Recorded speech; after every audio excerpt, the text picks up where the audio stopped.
आशा करता हूं आप सब बहुत अच्छे होंगे। मेरा नाम है सिद्धांत अग्निहोत्री। स्टडी ग्लोस पे आपका बहुत बहुत स्वागत है। ये लेक्चर सुन के आपको बड़ा मजा आएगा और बहुत ही सेटिस्फैक्शन मिलेगा, आपको खुशी भी मिलेगी। हालांकि वैसे तो दुख की बात है ये, लेकिन हमारे लिए तो खुशी की बात है। आपके लिए खुशी की बात ये है, बस 1 मिनट दोस्तों आपका लूंगा। स्टडी ग्लोस ने अपना पहला स्किल डेवलपमेंट कोर्स निकाला है। हम आपको स्किल सिखाएंगे सोशल मीडिया को बढ़ाने की, यूट्यूब को बढ़ाने की। अगर आप आगे बढ़ना चाहते हैं, अगर आप मार्केटिंग करना चाहते हैं, अगर आप भाई देखो आजकल पूरी दुनिया मार्केटिंग पे चलती है, तो अगर आप अपने बिजनेस का सोच रहे हैं, यूट्यूब को बढ़ाना चाहते हैं, सोशल मीडिया को बढ़ाना चाहते हैं, सिर्फ 400 रुपए में। और क्या चाहिए भाई, 400 रुपए में हमने कोर्स निकाला है। स्किल कूपन कोड यूज करिए, स्टडी ग्लोस ऐप को डाउनलोड करें, वरना वेबसाइट विजिट करें। तो ये सारी चीजें हम सिखाएंगे और मिनिमम थ्योरी मैक्सिमम प्रैक्टिकल बताएंगे। साथ ही साथ हमारे जो निखिल सर हैं वो बहुत सारे चैनल्स के साथ एसोसिएटेड है, जिनको काफी बड़ा किया है, तो वो सारी चीजें हम बताएंगे। तो सबसे पहली बात यह है कि आखिरकार हम ये क्यों बात कर रहे हैं कि मिनिमम फुट सोल्जर्स। आपको मैं बता दूं कि इस समय पूरी दुनिया में क्राइसिस है। अमेरिका को आप छोड़ दीजिए, होता क्या है कि जंग जमीन पे जीती जाती है। इजराइल ने तबाही मचा दी भयानक तरीके से, बम गिरा दिए, सब उड़ा दिया। लेकिन दोस्तों जब वो ग्राउंड ऑफेंसिव कर रहा है तो उसके सोल्जर्स मारे जा रहे हैं। और इजराइल क्योंकि यहूदी 1-1.5 करोड़ के करीब है, वो एक सोल्जर को भी खोजना अफोर्ड नहीं कर सकते, बट ऐसा हो रहा है। और ऐसा पूरी दुनिया के साथ हो रहा है। रशिया भारतीयों को रिक्रूट कर रहा है, नॉन सिटीजन्स को रिक्रूट कर रहा है। पूरी दुनिया में सोल्जर्स की, सिपाहियों की कमी दिख रही है। यहां पे एजेंट्स ने बोला कि आ जाओ बेटा, तुमको हम पैसा देंगे खूब सारा, रशिया में नौकरी कर लो, खाना बनाओ, सफाई करो, तुमको 3 से 4 लाख रुपए महीना मिल जाएगा। यहां के लोग बेचारे बोले ठीक है भैया, यहां तुमको कुछ नहीं मिल रहा है, रशिया जाके ही कमा लेंगे। लेकिन जैसे ही वहां पे गए, पासपोर्ट छीन लिया और बोला कि जाके लड़ो। 1 महीने की ट्रेनिंग दी और बोला लड़ो जाके। कहता भैया हम तो खाना बनाने आए थे। कहता खाना बनाओ ना यूक्रेनियंस का, जाओ उनके लिए बनाओ और उन्हीं का ही खाना बना के खा जाओ।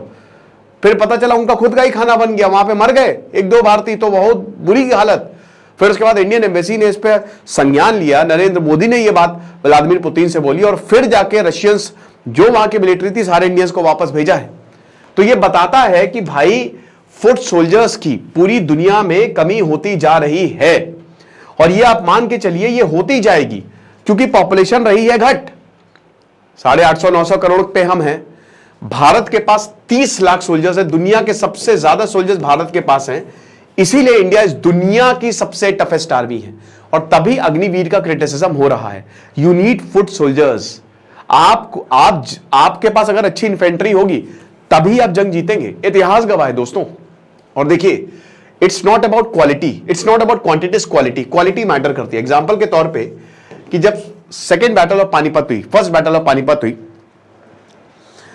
1526 में, तो यहां पे इब्राहिम लोदी जो है वो मेला लेके आया था। 1 लाख सोल्जर्स थे, लेकिन मेला था, किसी को भी उठा लिया था। 18,000 की आर्मी थी बाबर की। बाबर प्रॉपर आर्मी लेके आया था, एक सोल्जर ट्रेंड था। तो ये बहुत ज्यादा जरूरी है। अब भारत में क्या है कि भारत में क्वालिटी भी है, क्वांटिटी भी है ना। कॉन्स्क्रिप्शन भारत में है नहीं, अभी हम उसकी बात करेंगे ऐसा क्यों है। तो स्वीडन, लातविया, लुथेनिया, एस्टोनिया, ये वो देश हैं। रशिया का सबको डर सता रहा है। देखिए 2 वॉर इस समय चल रहे हैं। एक तो रशिया यूक्रेन, डर है कि रशिया कहीं और एक्सपैंड ना कर जाए। और यूक्रेन में भी सिपाहियों की कमी है, लेकिन रशिया में ज्यादा हो रही है। एक तो रशिया यूक्रेन, और रशिया को आगे बचाने के लिए 2014 से रशिया ने बोला है कि भाई हम इन्वेजन क्रीमिया पे इन्वेट किया तो आगे भी बढ़ सकता है। ये देश जो आप देख रहे हैं ना, ये कॉन्स्क्रिप्शन रिवाइव कर रहे हैं। मतलब आपको कुछ समय तो आपकी मिलिट्री में देना ही देना है। ये पहले होता था वर्ल्ड वॉर 1, वर्ल्ड वॉर 2 में सबको, भाई बस निकला नहीं, बच्चा पैदा हुआ नहीं कि तुम आर्मी में चलो। कॉलेज निकलते ही तुमको मन हो ना मन हो तुमको आर्मी में जाना ही जाना है। लेकिन ये आज की बात अब आप बोलेंगे सर हमारे यहां तो नहीं होता ऐसा, बताएंगे अभी। तो नंबर शॉर्ट है और यूरोप में एक डर है रशिया का भी। कनाडा भी इस समय आपको बता दूं कि यह कर रहा है। लेकिन प्रॉब्लम क्या है, लोग ज्वाइन नहीं कर रहे। सबसे बड़ी दिक्कत यह है कि लोग ज्वाइन ही नहीं कर रहे हैं। लोगों को लोग बोलेंगे बहुत बड़ी बड़ी बातें, है ना, हम ये कर देंगे, पाकिस्तान को मिटा देंगे, चाइना को मिटा देंगे। अगर बोलोगे चलो बंदूक लेके बॉर्डर पे चलो, वो नहीं जाएंगे। यूरोप में हो रहा है। भारत में हालांकि ऐसा होता है, भारत में नेशनलिज्म बहुत ज्यादा है, लेकिन यूरोप में ऐसा नहीं है। यूरोप में ऐसा नहीं है। यूरोप में लोग बातें बड़ी बड़ी कर रहे हैं। राइट विंग का उदय हो रहा है यूरोप में, लेकिन ये सिर्फ बात करते हैं। जब बात आती है कि आर्मी में चलोगे, मना कर देते हैं कि हम नहीं जाने वाले, आप जाइए। ये सिर्फ बड़ी बड़ी बिल्डिंगों में अपना कीपैड टाइप करेंगे, दैट्स इट। क्योंकि नेशनलिज्म यहां पे मरता जा रहा है। भारत में राष्ट्रवाद है भाई, देखिए इसमें आपको तगड़ी भावना चाहिए ना, पक्की भावना चाहिए कि नहीं हमको अपने देश के लिए लड़ना है वरना प्रॉब्लम हो जाएगी। तो वो भारतीयों में है, रशियंस में भी है, लेकिन कोई भी नहीं चाहता कि उसके सैनिक जाएं और मरे। क्यों? क्योंकि इनके ऊपर दिक्कत आएगी, अभी उसकी भी हम बात करेंगे। तो बात यही है कि आप देखिए इसमें फिर मर्सिनरीज, आप मर्सिनरीज लेके आ जाओ।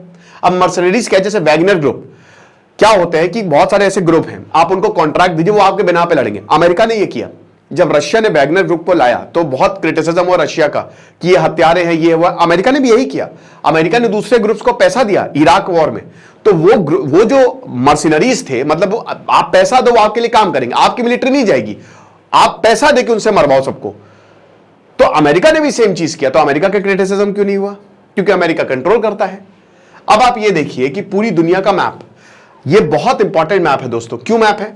क्योंकि देखिए सबसे पहली बात इसमें यह दिखाया गया है कि कहां कहां अभी कॉन्स्क्रिप्शन है और कहां कहां नहीं है। अब जो नीले में है, जो आपको ब्लू में दिख रहे हैं ना, यहां पे कोई एनफोर्स कॉन्स्क्रिप्शन। एनफोर्स मतलब क्या कि आपको सेना में जाना ही जाना है। जैसे पहले होता था कि हमको फर्क नहीं पड़ता, आप कॉलेज में निकलोगे आपको 2-3 साल सेना में, अभी बहुत सारे ऐसे देशों में, साउथ कोरिया में आपके कुछ समय आपको सेना में देने ही देने, ठीक है ना। एक होता है वॉलेंट्री कॉन्स्क्रिप्शन, एक होता है लिमिटेड कॉन्स्क्रिप्शन। तो नो फोर्स, देखिए इसमें इंडिया आ रहा है, चाइना आ रहा है, ऑस्ट्रेलिया आ रहा है, ये साउथ ईस्ट नेशंस आ रहे हैं, और ये अमेरिका आ रहा है, नॉर्थ अमेरिका आ रहा है। इंडिया में क्यों? देखिए चाइना में जहां पे ज्यादा पॉपुलेशन है वहां पे कोई टेंशन की बात नहीं है। अमेरिका में तो वैसे भी सेना में भर्ती होना सबका सपना होता है। अमेरिका में बात यह है कि आप 1000 की वोट्स निकालोगे, आएंगे 1 लाख, ठीक है। तो इतने सारे लोग आते हैं, तो भारत में बात कर रहा हूं, भारत में इसीलिए कॉन्स्क्रिप्शन की कभी जरूरत ही नहीं पड़ती। क्योंकि आप क्योंकि भाई देखिए अनएम्प्लॉयमेंट तो है ही है, पॉपुलेशन ज्यादा, सबको सरकारी नौकरी चाहिए, और सेना से बेहतरीन नौकरी किसकी हो सकती है? इस दुनिया की सबसे रॉयल जॉब सेना की होती है भाई। CDS, NDA, FCAT, ये जितने बड़े बड़े एग्जाम होते हैं ना, army take best of the best. भाई मैं खुद 2-3 बार मैंने SSB तक पहुंचा, मेरा सिलेक्शन नहीं हुआ, ठीक है। मेरे ऐसे बहुत सारे लोग हैं जो 15-15, 20-20 बार SSB दे तब जाकर उनका सिलेक्शन हुआ।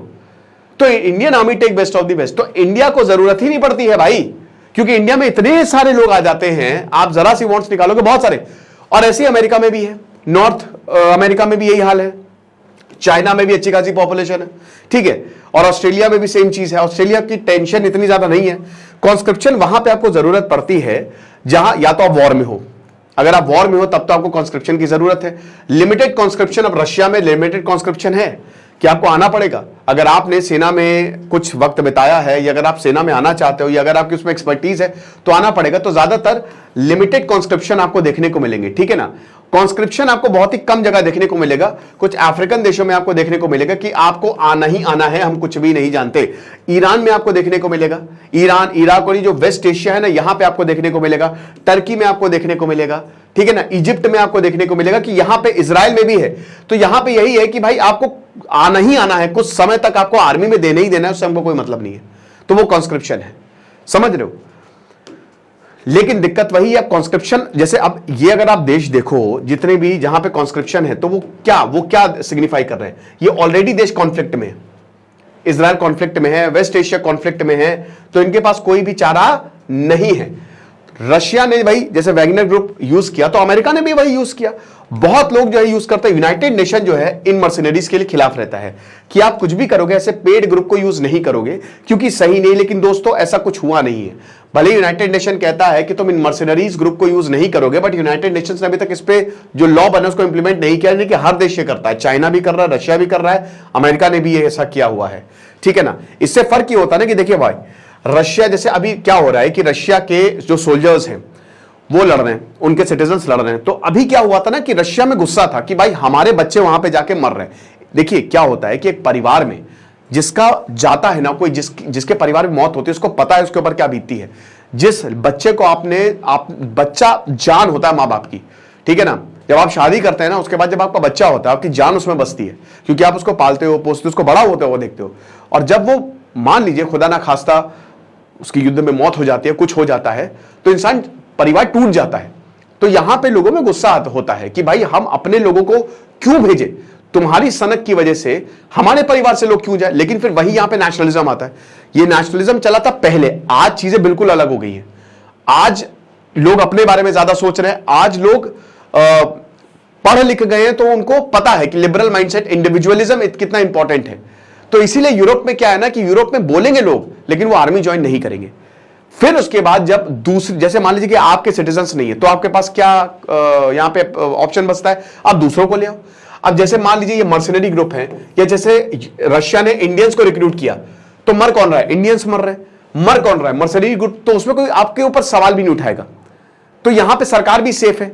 अगर मान लीजिए कि सरकार अपने ही लोगों को मरने के लिए छोड़ देगी तो लोग विद्रोह कर देंगे कि हमारे लोग मर रहे हैं, लेकिन दूसरे के लोग अगर मरेंगे तो इससे कोई मतलब नहीं है। तो इसीलिए पूरी दुनिया चाह रही है कि बाहर के लोग आए। इजराइल ने भी लोन सोल्जर करके स्कीम निकाली कि बाहर के लोग आओ, हम तुमको पैसा देंगे, सब देंगे, आप हमारे लिए लड़ो। इसका क्रिटिसिज्म हुआ, लेकिन यही दोस्तों सच्चाई है।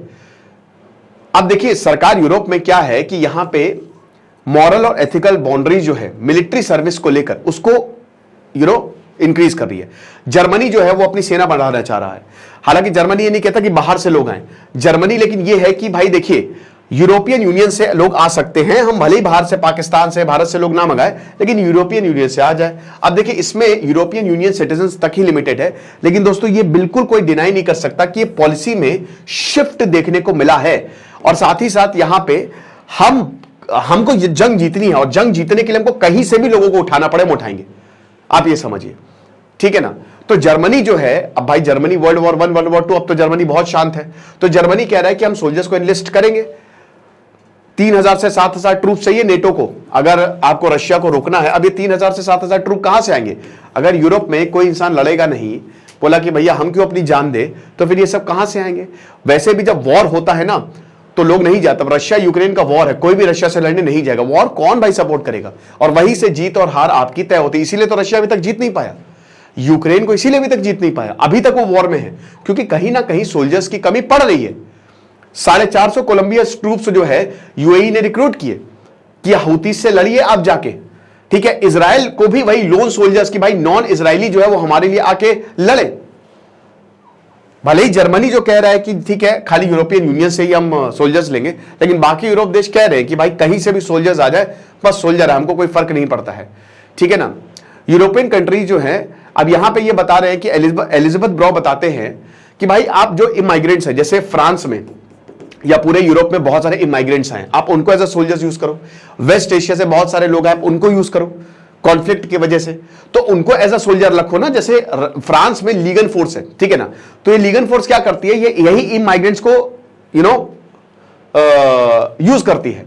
डेमोग्राफिक चैलेंज है नो डाउट, लेकिन यहां पे एक तरीके से सोल्यूशन देने की, इसमें इमाइग्रेंट्स भी खुश, उनको भी जॉब मिल जाएगी और आपको सोल्जर्स भी मिल जाएंगे। तो फॉरेन पॉलिसी में ये, तो आप इस हद तक ही चले गए हैं यूरोपियंस की सोल्जर्स सही है, हमारे पास नहीं है, तो हम उनको यूज करें जो यहां पे शरण लेके आ रहे हैं। तो जो आप देखते हो ना कि इमाइग्रेंट्स के खिलाफ हिंसा, ये वो सतही तौर पे तो ठीक है, लेकिन अगर आप बहुत ही अंदर तक जाओ ना तो चीजें बहुत अलग हैं, ठीक है ना। अब जैसे इंडिया और यूके भी गोरखास को रिक्रूट करता है। अग्निवीर में ये एक प्रॉब्लम थी कि क्या गोरखास आएंगे, हालांकि ये 1947 में 1947 में भारत, यूके और नेपाल ने ट्राइपार्टाइट एग्रीमेंट साइन किया कि गोरखास आपकी आर्मी में होंगे। तो भारत भी बाहर के लोगों को रिक्रूट करता है, लेकिन वो हमारा 70 साल पुराना एग्रीमेंट है, आप समझ रहे हो। तो ये हमको समझना है, बहुत पुराना हमने एग्रीमेंट जो है वो किया हुआ था नेपाल से, और इसमें नेपाली भी खुश है, वो खुशी खुशी गोरखा भाई, जैसे सैम मानेकशॉ ने बोला था कि अगर कोई मरने से डरता है तो या तो झूठ बोल रहा है या फिर वो गोरखा है। गोरखाओं ने अपनी जो कैपेबिलिटी है, अपनी बहादुरी, वो हमेशा साबित किया, खुकरी लेके काट डालते हो सबको, समझिए। अब फिर क्या करें? अब जाहिर सी बात है मिलिट्री कॉन्फ्लिक्ट्स बहुत ज्यादा रिस्क है। एलॉन मस्क, स्टीफन हॉकिंग कह रहे हैं कि भाई एआई पावर्ड वेपन्स आप ले आओ, लेकिन ये इतना आसान है? क्या कर लोगे आप? मैं वही बता रहा हूं ना कि आपने बम बरसा दिए, आप किस एरिया पे ही कब्जा की, यहां पे बात है। इजराइल क्यों लड़ रहा है कि वो जमीन उसके पास आ जाए। अब जमीन कैसे आएगी जब वहां पे आर्मी उतरेगी? आप कितना मिलिट्री बरसा दोगे, कितना बम बरसा दोगे, आपको आर्मी भेजनी ही पड़ेगी अंदर। ये चीज है, सोल्जर्स को रिप्लेस कर दीजिए आप मशीन, अगर सोल्जर्स को मशीन से रिप्लेस कर देते हो, लेकिन ये इसमें बहुत खर्चा आने वाला है। और इतनी क्या, जैसे हम लोग मूवीज में देखते हैं कि रोबोट्स लड़ रहे हैं इंसानों की जगह, कर दो, बहुत बढ़िया है, लेकिन क्या ये इतना आसान होने वाला है? नहीं। भारत अब वही फर्टाइल ग्राउंड बन सकता है, हो सकता है आगे आने वाले समय में। आप देखें, अभी तो सब अनऑफिशियल होता है, लेकिन ऑफिशियली आप देखें कि भारत को ये लोग अप्रोच करें, यूरोप अप्रोच करे कि आप हमारे तरफ से लड़िए, और क्योंकि भारत में पॉपुलेशन बहुत ज्यादा है, अनएम्प्लॉयमेंट की भी प्रॉब्लम, तो हो सकता है इंडियंस जो हैं वो इसमें वॉलंटियर भी करें। वॉलंटियर तो नहीं, मतलब अच्छा खासा पैसा वॉलंटियर कौन ही करेगा। यही है, बाकी जो भी होगा हम आपको बताएंगे। Thank you so much.